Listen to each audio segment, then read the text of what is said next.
নমস্কার বন্ধুরা, আজ আমি আপনাদের রান্না করে দেখাবো পটলের দোরমা। এইভাবে পটলের দোরমা রান্না করলে খেতে হয় অসাধারণ। তাহলে চলুন দেখে নিই পটলের দোরমা বানাতে গেলে পটলগুলোকে কিভাবে কাটতে হয়। পটলের গা থেকে খোসাটা এইভাবে চেঁচে পরিষ্কার করে নেব। তারপর মাথা থেকে বেশ খানিকটা কেটে পটলের পেট থেকে দানাগুলোকে বের করে নেব। এইভাবে সমস্ত পটলগুলো থেকে আমরা দানা বের করে আলাদা করে রাখবো। দানাগুলোকে ফেলে দেবো না, মিক্সিতে পেস্ট করে রাখবো, পুর বানানোর সময় এটা আমাদের কাজে লাগবে। পটল আমি 1 কেজি মতো নিয়েছি। এছাড়া আর কী কী উপকরণ লাগবে চলুন দেখে নিই। গোটা গরম মশলা, শুকনো লঙ্কা, তেজপাতা, কিছুটা পেঁয়াজ কুচি পুর বানানোর জন্য নিয়েছি, আর কিছুটা পেঁয়াজ কুচিকে পেস্ট করে নেব গ্রেভি বানানোর জন্য। আর লাগবে আদা রসুন বাটা। এখানে 1 বাটি নারকেল কোড়া নিয়েছি, কিছুটা পুর বানানোর কাজে লাগবে, আর বাকিটা থেকে দুধ বের করে নেব গ্রেভি বানানোর জন্য। আর লাগবে কাজু 10 থেকে 12টা, 1 টেবিল চামচ চারমগজ, আর 1 চা চামচ পোস্ত। সবগুলোকে সামান্য জল দিয়ে পেস্ট করে রাখবো। আর নুন হলুদ দিয়ে সাতলানো চিংড়ি মাছকে মিক্সিতে অল্প ঘুরিয়ে হাফ ক্রাশ করে নেব। আর লাগবে একটা সেদ্ধ আলু স্ম্যাশ করা, একটা টমেটো পেস্ট। এবার চলুন রান্নাটা শুরু করি।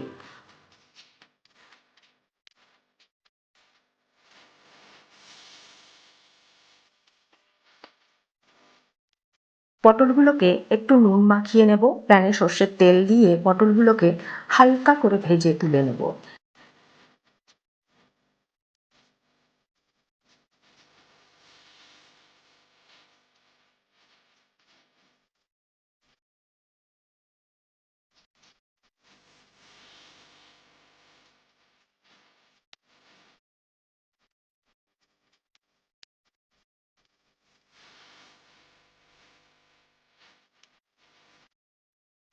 এইভাবে কেটে রাখা বোটার অংশগুলোকেও ভেজে তুলে নেব।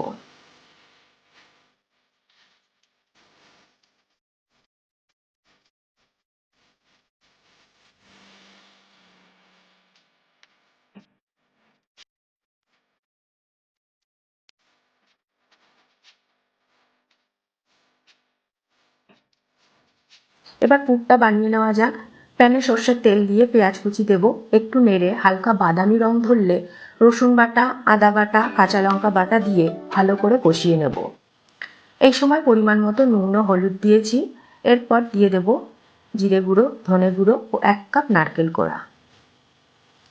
সব একসাথে ভালো করে কষিয়ে চিংড়ি মাছ আর পটলের দানা বাটাটা দিয়ে ভালো করে কষিয়ে নেব। এবার সামান্য চিনি দেব স্বাদটাকে ব্যালেন্স করার জন্য। আর দিয়ে দেবো স্ম্যাশ করা আলু। ভালো করে কষিয়ে নেব। প্যানের গা থেকে ছাড়া ছাড়া হয়ে আসলে বুঝতে হবে পুর আমাদের রেডি।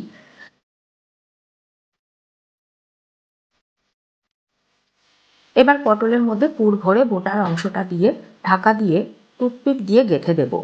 সব ভরা হয়ে গেলে গ্রেভিটা বানিয়ে নেব। প্যানে সর্ষের তেল দিয়ে তেজপাতা, শুকনো লঙ্কা ও গোটা গরম মশলা দিয়ে একটু নেড়ে নেব। এবার পেঁয়াজ বাটাটা দিয়ে দেব। ভালো করে কষিয়ে পেঁয়াজের কালারটা একটু চেঞ্জ হলে রসুন বাটা, আদা বাটা দিয়ে দেব। ভালো করে কষিয়ে কাশ্মীরি লঙ্কার গুঁড়ো, হলুদ গুঁড়ো আবারও দিয়ে কষিয়ে এর মধ্যে দিয়ে দেবো টমেটো পেস্ট। কাঁচা লঙ্কা বাটা দিয়ে বেশ কিছুক্ষণ কষিয়ে দিয়ে দেবো ধনে গুঁড়ো, জিরে গুঁড়ো ও নুন। ভালো করে নেড়ে চেড়ে কাজু, পোস্ত, চারমগজ বাটাটা দিয়ে কষিয়ে নেব। সামান্য চিনি দেব। কষানো হয়ে গেলে নারকেলের দুধটা দিয়ে দেব। ঢাকা দিয়ে ফুটে উঠলে পটলগুলোকে দিয়ে ঢাকা দেব। এইভাবে মিনিট 10 রান্না করে নিয়ে গরম মশলা গুঁড়ো ও ঘি ছড়িয়ে আবারও মিনিট 2 ফুটিয়ে নিলেই রেডি পটলের দোরমা। রান্নাটা কেমন লাগলো আমাকে কমেন্টে জানাতে ভুলবেন না। ভালো লাগলে একটা লাইক করে দেবেন, আর আমার পরের রেসিপির আপডেট পেতে পেজটাকে ফলো করে রাখার অনুরোধ রইল।